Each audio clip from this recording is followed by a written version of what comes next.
Oigan, chicos, in this video, I'm going to talk a little bit more about relative pronouns. Now, in past videos, I mentioned how we can use the word que pretty much, we use it a lot. We can use it to link two different clauses together. So I know if I have some common element in one sentence and that element appears in another clause or sentence, I can put them together with que um, to link that common element. So, if I had a sentence like, let me go back to previous days. So right here, if I have, the report I saw, this is a report that I saw last night. The report made me change my opinion. We really are putting that together. We have two separate clauses here. The report that I saw yesterday, or I saw the report, maybe it would be a better way to word this. I saw the report yesterday. The report made me change my opinion. So we've got the report, reportaje in both of those sentences. We just simply put que in there because instead of saying reportaje two times, as in I saw the report and the report made me change my mind, we can, with that common element, we can just go on and connect one clause to that sentence using a que, simply with que. And we can do the same thing here, but what we're doing is when we have a preposition and we do that same thing, that actually requires a little bit more information. So whenever we have a preposition in Spanish, it's just good practice and, well, most of the time mandatory. You have to link it with a que still after your preposition, but we also need to put a definite article that goes with the antecedent, with the thing that we're referencing. So we have to be specific about what we're referencing. Normally it's pretty clear, but even so, the way this works is you have to be more specific even by making sure that their definite article agrees in number and in gender. So in this sentence right here, los periódicos, we've got the newspapers, a masculine and plural noun.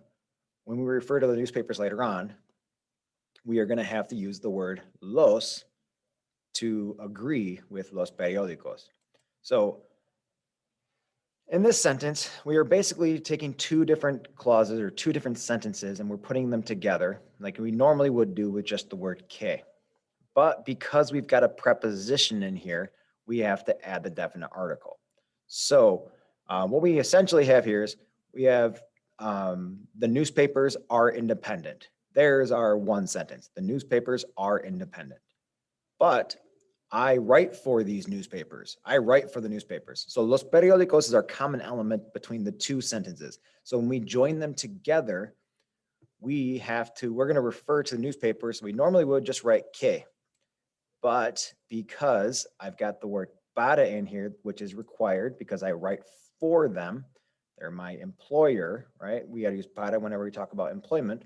So when the newspapers that I work for, we have to have the word for. Now in English, we put the for after I write for, right? I write for, and that's very acceptable in English.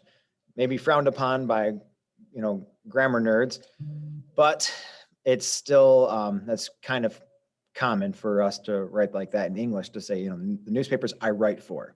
But in Spanish, that's not an option. You absolutely have to put the equivalent for before you have to start your prepositional phrase with that. You cannot end this phrase with para.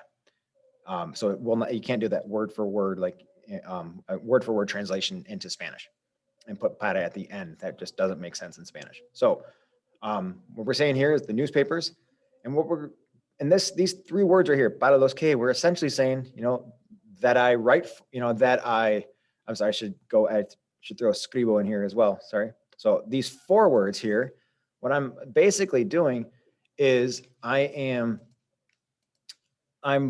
saying I write for them. These are the ones for which I write, for the ones that I write. Los que is referring to something that was already mentioned, which in this case was los periódicos. So los que refers to the newspapers, and the para is here to say that I write for them. I write Escribo, of course, is the I write. That's probably the simplest part of this whole phrase. Escribo, I write.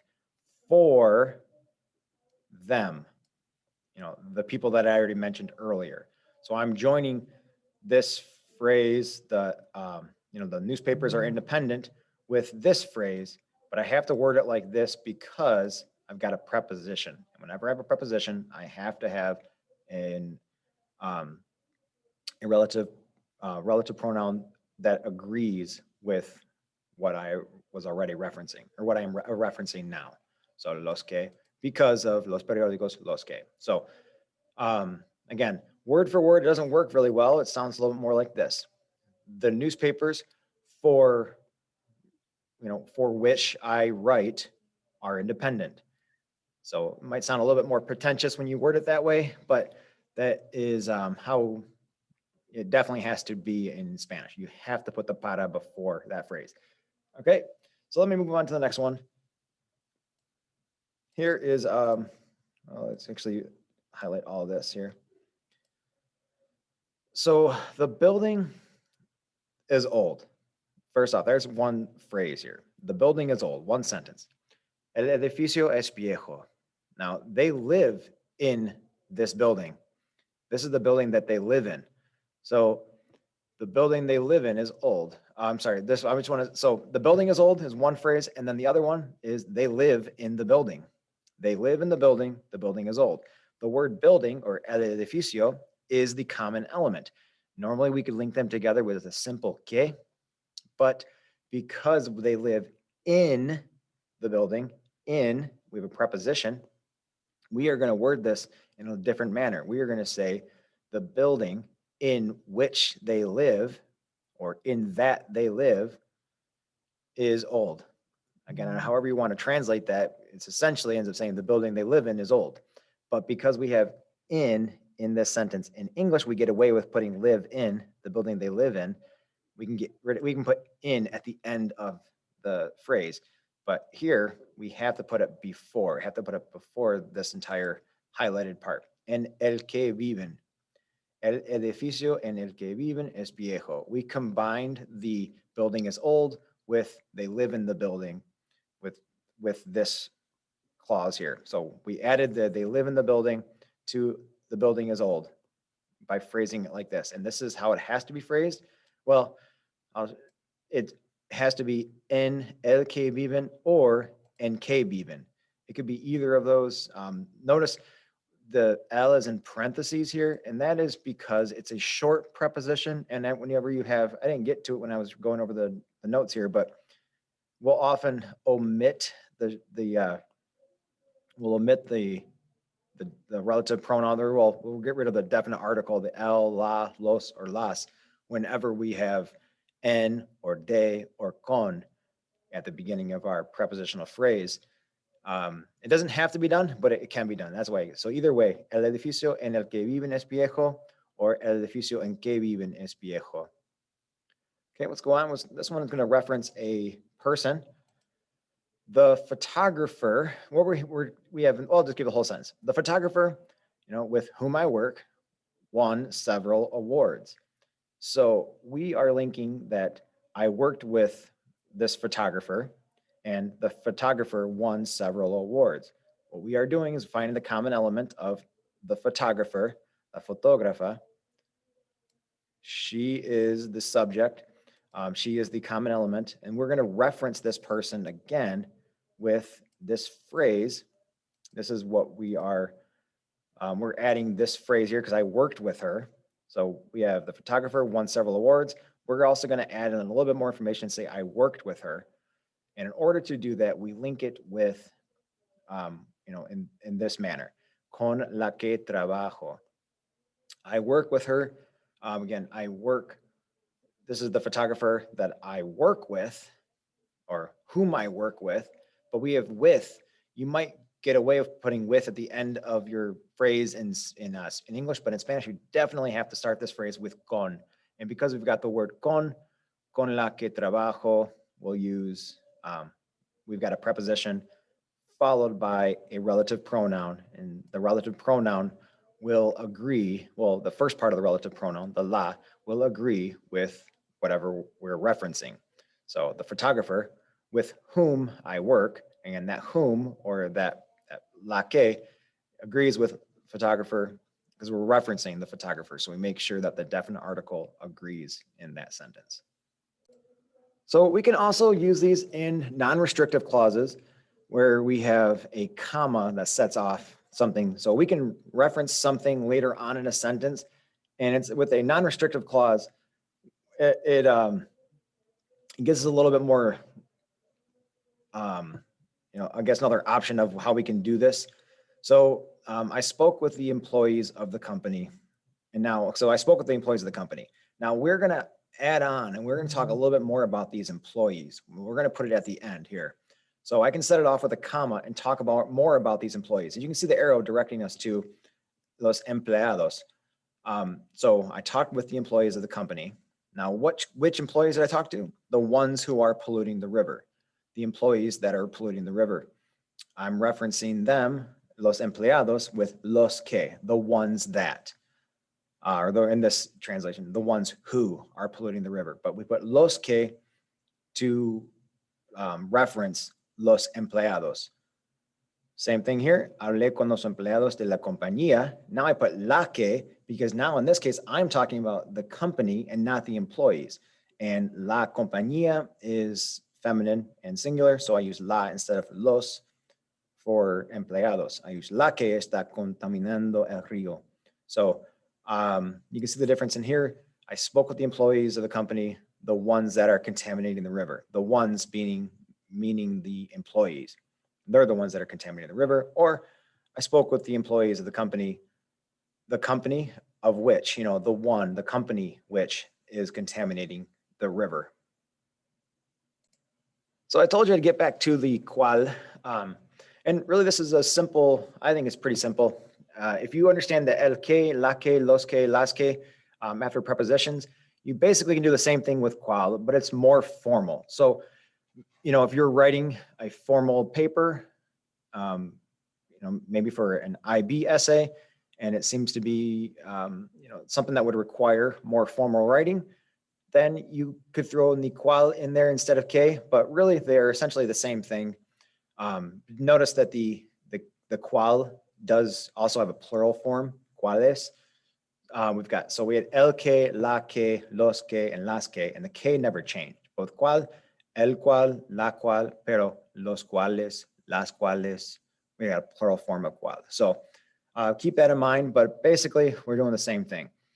Here, I'll show you a couple examples. El edificio en el cual se encuentra la emisora de radio es viejo. So the building, el edificio, we're going to reference this same building again in this sentence, in which, the building in which, en el cual or en el que makes perfect sense, en el cual just a little bit more formal.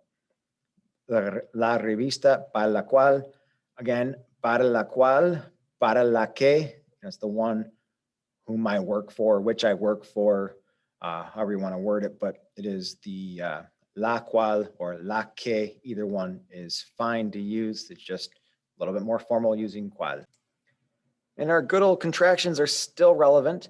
If you ever have a, el que, you won't have a, el que, you'll have al que. The a and the el will combine. Same thing with de. You won't have de el que, you'll have del que. So the rule you learned a long time ago, it's still a rule. It's even with these relative pronouns. So let me talk about using quien with these as well. So in each of those examples, a couple of those examples I gave already, I think I could have used the word quien in some of them after a preposition. I think we had, for whom I work, para la que we put, and I could also use, I can use quien sometimes in those cases. I could say para quien trabajo. Now, when I'm using quien, I will not, if it has a preposition in front of it, like con quien or con quienes, para quienes, I don't put the definite article with it.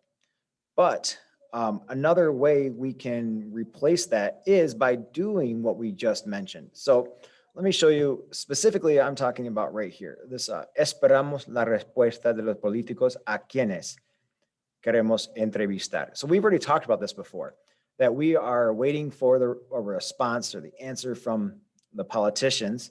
Which politicians? You know, the ones whom we want to interview. So we want to interview these politicians. And we put a quienes because we're going to interview them, you know, whom we want to interview. A quienes. There's an option. This is what we've learned before. Whenever we have a preposition talking about a person, we'll use quien or quienes. But another option is to do the que with the preposition and then the definite article and que, or the same thing with cuales or cual. In this case, since it's quienes, it's plural, it's referring to los políticos. We have to use the definite article los and que. So just like we did before, preposition, definite article, que, preposition, definite article, and then cuales. And cuales because it's plural. If this were referring to a quien, una, just like una, just one politician, this is the politician that we want to interview. Esperamos la respuesta del político, just talking about the one person, del político, a quien queremos entrevistar, or esperamos la respuesta del político a, and then we use el que queremos entrevistar, or esperamos la respuesta del político a el cual queremos entrevistar. So hopefully this helps a bit. You know, if I've gone out, this is my third video on relative pronouns. I had one already on que and quien and quienes, and then I had a separate one on lo que. If you didn't find what you're looking for in this video, maybe it's in those. Bueno, nos vemos, chicos.